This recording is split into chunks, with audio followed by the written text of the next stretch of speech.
afrimi im me Partinë Demokratike vjen në një kuptim historik, ashtu siç historia jon pas viteve 90 pati një lëvizje shumë të fortë me një qasje për demokracinë, ashtu edhe ne si të ri, domethënë të asaj kohe u afruam në një farë mënyrë, por gjithsesi pjesa më e rëndësishme ka qenë themi vitet 2000, ku unë isha shumë afër forumit rinor të Partisë Demokratike, kam qenë shumë afër Sokolov Dashit, Josefina Topallit, shumë nga eksponentët të cilët ne bashk jetonin në një farë mënyrë. Ka qenë një periudhë interesante, sepse atëherë Partia Demokratike ka qenë në opozitë, dhe ishte një opozitë në atë kohë e shëndetshme, sepse kishte akoma frymëzim dhe kishte një dëshirë të mirë për te bjerrjes madhe që ndodhi në 97-ën, që për fatkeqësinë tonë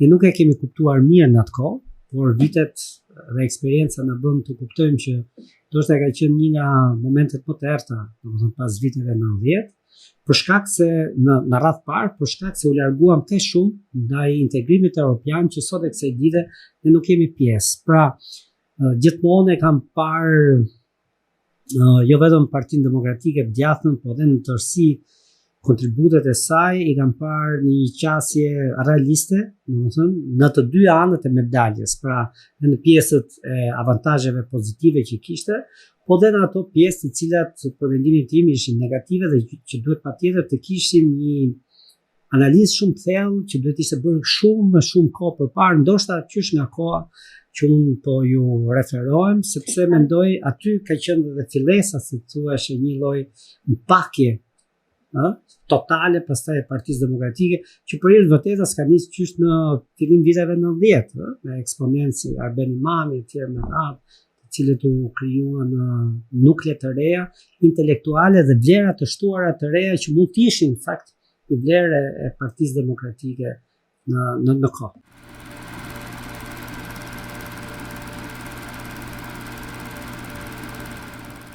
Partia Demokratike doli me idenë e kopit, pra një enti të ri brenda pra koordinatorët kombëtar të Partisë Demokratike, dhe unë kam qenë koordinator kombëtar për gjatë periudhës së Lulzim Bashës, si kryetar partie, por dhe pati një lloj frymare, të cila solli disa pyrje të reja dhe mbi gjitha dhe elementi i kauzës ishte i rëndësishëm, sepse ishte kauza me duar të pastra, pra ishte ideja për drejtim. Mirë, unë po përpiqem të bëj domethënë disa lidhje qoftë historike, po edhe dhe ky ishte një moment frymëzues, domethënë që mund t'i jepte në farë mënyre vetë PD-s, si thuash, pra nga ajo rënje e madhe në 97-s, t'jepte një momentum të ri.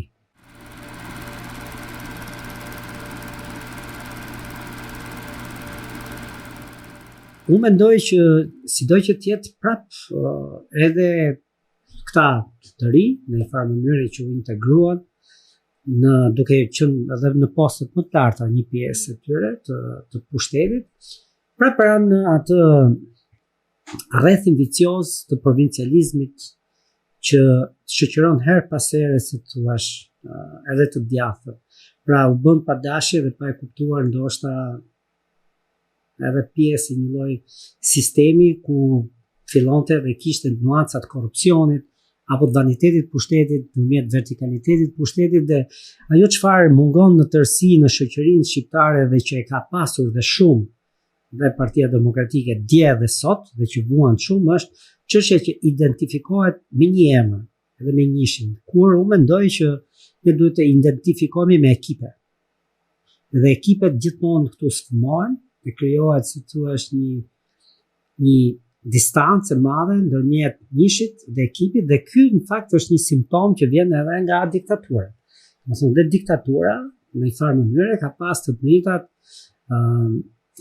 mund të themi kolore, domethënë të pushtetit, dhe kisha një shpresë dhe kam gjithmonë një shpresë që duke qenë që Shqipëria sot është në post diktaturë, unë e definoj mirë faktin që ne nuk jemi në demokraci, e them shpesh këtë gjë, nga diktatura jemi në post diktaturë, ne akoma nuk e njohim demokracinë në thelbin e saj, pavarësisht që ligjet janë apo projekti, më themi është, dhe prapë vazhdojmë me atë formë të vanitetit pushtetit që ka dhe sot pushteti aktual. Edhe sot Edi Rama ka të njëjtat nuanca, domethënë ku unë mendoj që këto janë një dëme të pallogaritshme përsa i përket individit, njerisë, domethënë të individit dhe shqyr Zotit që sot nuk kemi më ato kufit e kohës, por janë disa kufit të ri që duhet patjetër shoqëria jonë të shohë si përballje të sfidave domethënë bashkëkohore.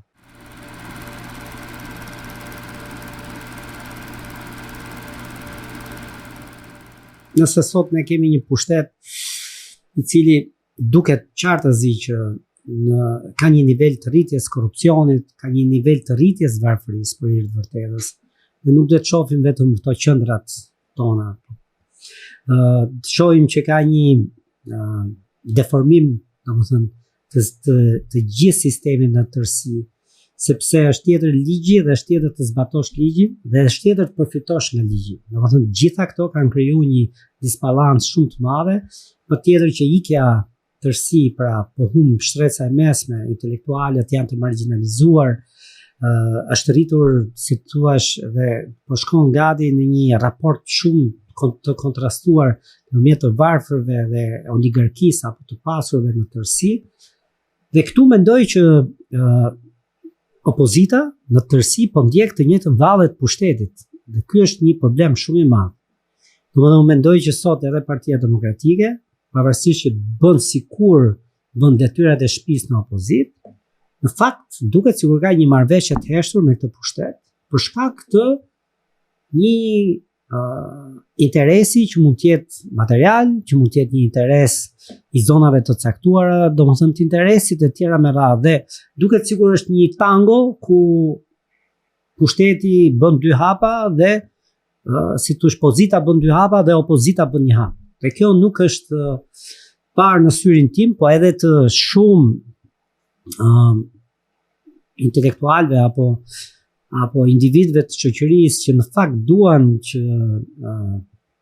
opozita të vinë në pushtet, sepse ky pushtet i tej zgjatur i Partisë Socialiste dhe i Edi Ramës është i pamerituar, dhe padyshim që ka të bëjnë shumë edhe element që i ka kontestuar dhe Partia Demokratike si vjedhja e votës e tjera me radhë, po unë mendoj që nuk është thjesht ky thelbi për të justifikuar vazhdimsinë e liderit apo të leadershipit në tërësi të Partisë Demokratike. Sot leadershipi i Partisë Demokratike është i ezauruar, nga më të rit deri ke më të vjetrit, është një leadership i cili nuk i flet më me gjuhën dhe sfidat që kërkon shoqëria jon europiane, jo thjesht shoqëria shqiptare, dhe padyshim që Edi Rama manipulon shumë me faktin e paaftësisë që ka opozita për të sjellë çështjet akute dhe të vërteta, jo vetëm thjesht si nga ajo foltoria, domethënë skematike, por për të sjellë si një vërtetë e madhe që ngrihet sot populli dhe shoqëria.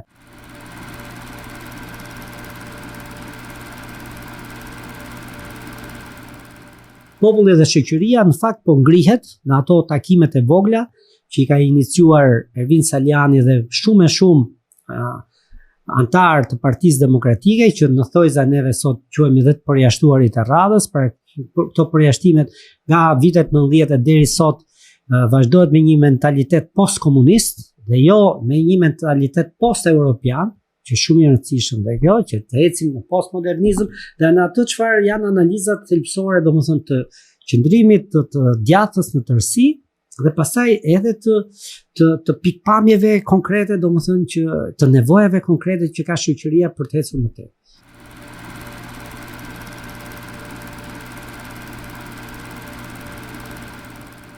Po jo, është shumë e qartë dhe dukshme që ka një shkëputje totale të elektoratit të djathtë dhe për te i bile, sepse puna nuk është vetëm thjesht elektorati i djathtë, por është në tërësi shqetësimi i gjithë shoqërisë dhe ka kuptuar shumë mirë dhe ka një shkëputje shumë madhe nga leadershipi për arsye të cilat në radh parë një herë nuk mundet një kod zgjedhor, domethënë, të jetë i konfirmuar nga Partia Demokratike dhe nga aleatët e saj, ku kuptohet qartë që bëhet vetëm për një grush deputetësh dhe nuk bëhet në fakt një kod zgjedhor për të mirën, domethënë publike.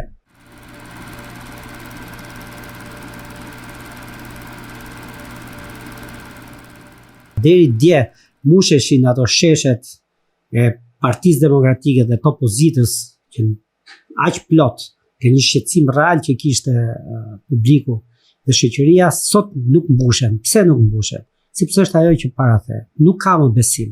Nuk ka më besim sepse mendojnë që dhe vetë ky leadership është pjesë e korrupsionit. Ose në mënyrë direkte ose në mënyrë indirekte. Dhe po ky leadership i cili në fakt edhe në parlament bën një shfaqje banale provinciale, ku në vend që të merren me realisht për shembull me çështje të rëndësishme të buxhetit apo çështje të rëndësishme bëjnë këtë lojën e mos marrjes së përgjegjësive të tyre, por të daljes në thojza, domethënë nga parlamenti. Dhe kjo gjithkohës duket më shumë si paaftësi e opozitës se sa si rezistencë. Se rezistenca patjetër duhet, por tjetër gjë është një rezistencë ti brenda parlamentit me argumenta, domethënë, dhe të rish aty me argumenta, se sa të bësh si njeriu apo si grupi parlamentar të cilët nuk e lën të flasin. Ka forma të cilat rezistenca dhe brenda parlamentit mundet, domethënë, ti bësh, ti ta frenosh në një farë mënyre në radhë parë pushtetin, edhe ato çfarë sot pushteti që përdor, që padyshim po përdor edhe si thua elementët nga më jo institucional, se sa vetëm thjesht institucional, dhe deri pastaj të afrosh një publik i cili ka nevojë në fakt të dalë nga kjo situatë. Unë nuk jam kundër idesë që sot Edi Rama dhe ky pushtet nuk bëjnë interpelanca. Kjo është antiligjore, antikushtetuese. Absolutisht po, është e vërtet kjo. Domethënë nuk është puna pse ankohet opozita që për çështje të caktuar nuk ka interpelanca apo nuk ka llogari. Por ama duhet gjesh forma të vërteta brenda atij parlamenti që ty të afrohet shoqëria. Dhe nëse ti vetëm qirresh edhe qan në thojza, kjo nuk do të thotë. Dhe prandaj neve po shohim që nga Vlora, në Elbasan, në Shkodër, në Korçë, po shohim që elektorati djathtë dhe në tërësi jo vetëm djathtët ka nevojë të bashkohen zërave të vërtet. Jo zërave që duken një teatër i policit të mirë dhe policit të keq. Se ky teatër po luhet në parlament dhe në tërësi shoqëria shqiptare këtë fatkeqësisht e ka kuptuar.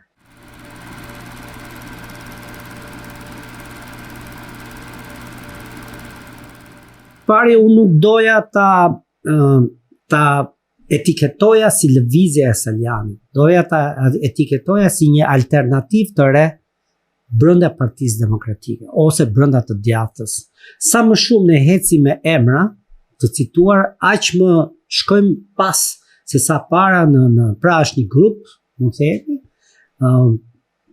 politikanësh, militantësh, njerëz të cilët kanë kontribuar në të djathtën në tërësi, jo vetëm në Partinë Demokratike, të cilët po përpiqen të krijojnë një alternativë diskutimi, analize.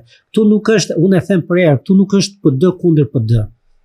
Kjo është një dashakeqësi që vjen nga njerëz që nuk i përballen dot sfidës së analizës të një ballafaqimi të ri, të shikimit edhe një herë, domethënë, ore ku jemi sot? Jemi në një lloj neoliberalizmi, domethënë që po shkon dhe po përhumbet të dështuar, apo duhet të shkojmë drejt një kapitalizmi social? Pra kjo është një pyetje shumë e rëndësishme që unë edhe ky grup e ngrem për diskutim. Mund të ketë opinione, mund të ketë këndvështrime, por është e mira që të flasim për gjëra të tilla dhe mos të merremi me etiketime, domethënë paraprake që ky është i imi dhe ky s'është i imi, apo me përjashtime që janë vije kuqe, që unë do thoja duhet ishin vija blu.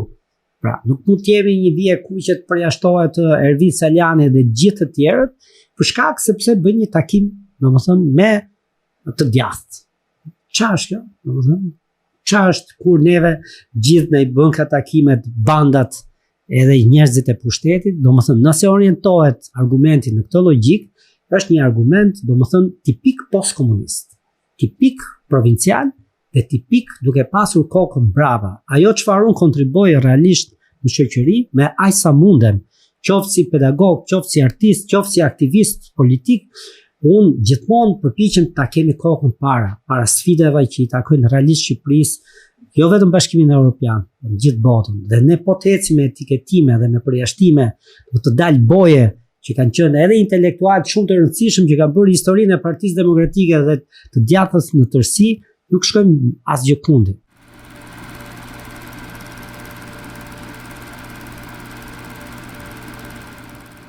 Është keqardhje, nuk ka ne jemi të konsoliduar në qëndrimet tona.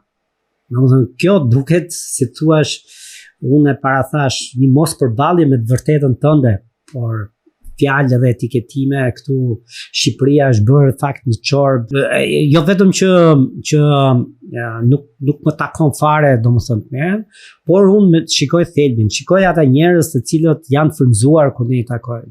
Shikoj ata njerëz që duan në fakt, domethënë të kontribojnë në këtë shoqëri, në format e tyre, në pozicionet e tyre, në statuset e tyre. Dhe ke shumë, nuk mund të thuash ti që po rrisin pensionet me 5.000 lekë të vjetra dhe tashti ne ta marrim këtë si një akt heroik të pushtetit sot. Pra, ka shumë e shumë çështje të cilat duhen ripar, shumë e shumë ligje që janë ligjet porositura, ligjet domethënë të devijuara, ligje ku mbi të gjitha domethënë ka një masë të madhe që përdoren për korrupsion sesa për të mirën publike. Dhe kjo është një çështje që duhet të diskutojmë, të përjashtuarit të vizës së kuqe dhe të përjashtuarit të vizës blu, domethënë. Pra, është pikpamja ime dhe e jona në tërësi, si grupim, është një qasje komplet tjetër. Edhe nuk është qasje për t'ju përgjigjur këtyre zërave. Absolutisht jo. Ne duhet vazhdojmë para, sepse ne me gjitha kemi problemin e shoqërisë, ku do shkojë kjo shoqëri, t'japim kontributet tona sa të mundemi në fushat tona.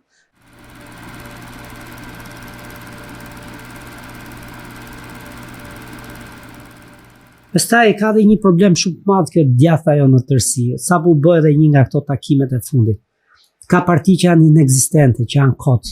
Qa janë këto parti me vuri? Domethënë janë po hec prapë PD-ja në një vizion kaq të margjinal. Nuk i thot më shoqërisë 200 parti, të cilat në fakt vetëm thjesht si thua hajnë nga pushteti ose pinë në një farë mënyre interesat dhe të mira që ka pushteti, pa dhënë asnjë kontribut kuptimin vizionar, në kuptimin elektoral të fjalës e tjera me radhë.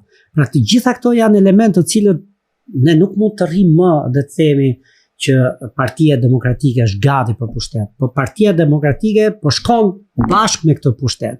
Kjo është një e keqe të cilën pavarësisht që sot ne duhet për hir të vërtetës kishin folë më shumë për pushtetin, për korrupsionin e tjera me radhë, e kupton?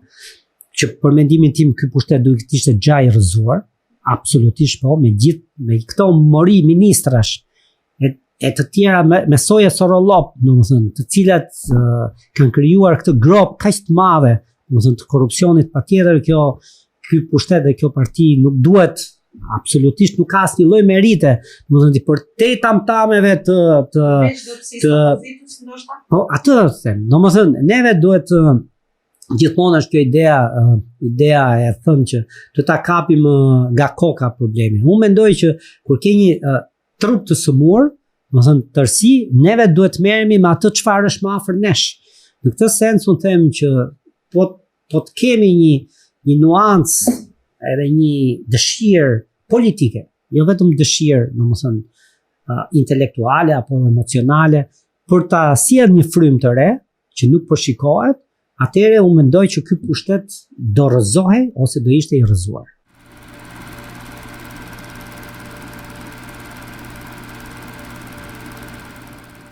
Po patjetër që kjo është një sfidë. Absolutisht po, që është një sfidë. Sepse çdo kapitull i ri, patjetër që do një punë dhe do një këmbgulje dhe një vëmendje të jashtëzakonshme. Por atë çfarë unë mendoj, duke parë edhe në terren, duke qenë edhe afër, si thua, njerëzve, shoh që fundit ky grup në tërësinë e tij, unë e them grup, po domethënë ti ke Ervin Salianin që është fitues, ke Ilir Ali Mehmetin që është fitues. Pra, unë mendoj që nuk janë gjithë këto njerëz që afrohen, që kanë një dëshirë të mirë, them edhe herë një dëshirë të mirë, nuk është puna këtu për të dalë kundër Sali Berishës. Absolutisht jo, dhe kjo është një tendencë dhe tentativë për të adopsuar gjithë këtë edhe tek militanti, edhe tek elektorati, edhe tek syri shoqërisë në tërësi. Por ne jemi bashkuar me disa njerëz që kanë disa rekorde fituese në vështirësitë që ka pas dhe Partia Demokratike. Domethënë të fitosh në kavaj, mendoj që dohet një analizë. Të kesh ato vota që ka Ilir Ali Mehmeti, i cili sot fatkeqësisht nuk është parlament, ka nevojë për një analizë. Dhe kush e bën këtë analizë në Partinë Demokratike? Këtë analizë nuk e bëjnë asnjë, sepse e din shumë mirë që i marrin vetëm të mirat Partisë Demokratike, duke qenë, domethënë duke zënë ato zyrat e partisë, duke pi kafe aty tek Oborri dhe duke bërë monolog, domethënë gjithkohës, dhe duke mos kriju një dialog europian. Nuk është puna dialog që shkosh vetëm thjesht ke zona jote. Puna është që ti të kesh frymën dhe komunikimin europian. Dhe ne kemi sot brenda të djathtës në tërësi një komunikim provincial, një komunikim të dhunshëm, një komunikim që nuk jep as pak një shpresë të vërtet tek shoqëria. Dhe shoqëria i merr këto nuanca. Shoqëria kupton shumë mirë kush ka qenë dje Partia Demokratike, kush është sot dhe kush mund të jetë nesër, dhe prandaj nuk po i afrohen më shesheve si një herë një kohë. Dhe padyshim që një dëm të madh në këtë histori ka bërë edhe Lulzim Basha, pjesë e kësaj historie, sepse nëse sot janë dëmtuar degët e Partisë Demokratike, pra anatomia e një konstruksioni domethënë të partisë është si shkak pasojë e gjithë kësaj historie ku për vërtetës edhe ne ishim pjesë. Duke u shtyr nga e mira, ne shkuam tek e keqja, dhe e keqja po vazhdon fatkeqësisht.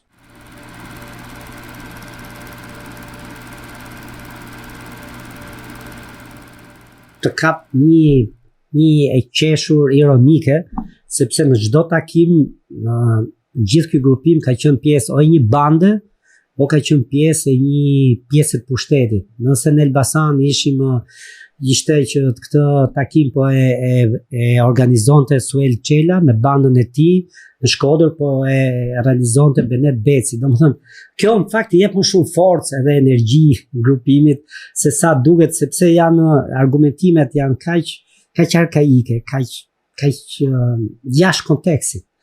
Ne duhet të ecim në një kontekst kohës, një kontekst moderuar.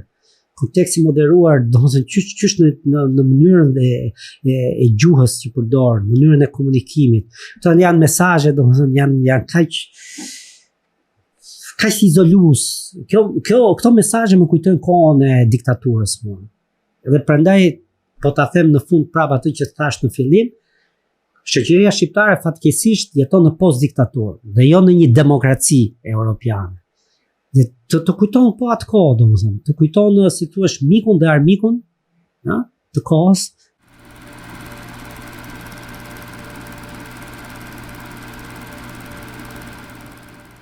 Mua përveç se një ironie të vogël nuk më shton asgjë më shumë se sa thelbi i gjës, se sa ti takosh njerëzit dhe të marrësh dhe t'i japësh atë çfarë duhet për ta.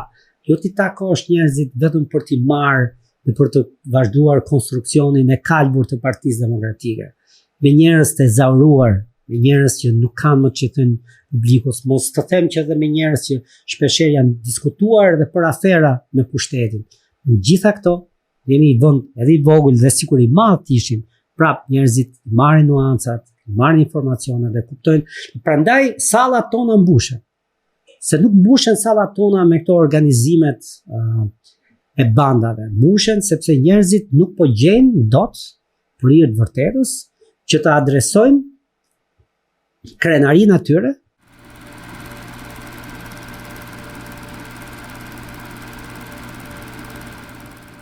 Asnjë lloj frike fare. Biles kjo nuk po kuptohet, as kanë frikë fare. Kur kishte një publik të gjerë në Gjirokastër, që është një qytet që e ka akoma atë hijen e të majtës, edhe të majtës të shkuar, domethënë. E kupton? Kur në Gjirokastër ti kishe një frymëzim sepse njerëzit janë të lodhur dhe nga ky pushtet, absolutisht po, janë shumë të lodhur. Kur e ke në Gjirokastër, e ke kudo. Dhe unë mendoj në çdo, domethënë sa herë, dhe nuk e them fare as për një optimizëm të rrem, as nuk e them fare për t'i dhënë më shumë gaz, domethënë kësaj lëvizje, por realisht, domethënë në çdo qytet ka pasur frymëzim. Unë me këtë e mas. Nuk e mas thjesht me sa janë, që kanë qenë sallat plot. Jo vetëm plot, po kanë qenë dhe jashtë, domethënë njerëzit. Po e mas me frymëzimin. Ti ndjen frymëzimin që nuk e ke sot në sheshet e Foltores. Sot në sheshet e Foltores ti ke detyrë shtëpie që bëjnë ata 40-50 deputet atje, që janë më shumë deputet se sa elektorat apo njerëz të djathtë apo shoqëri e shqetësuar. Dhe këtu po ndodh e kundërta. Dhe fundit kështu do nisi. Nga gjëra të vogla do nisi po të vërteta, edhe frymëzuese.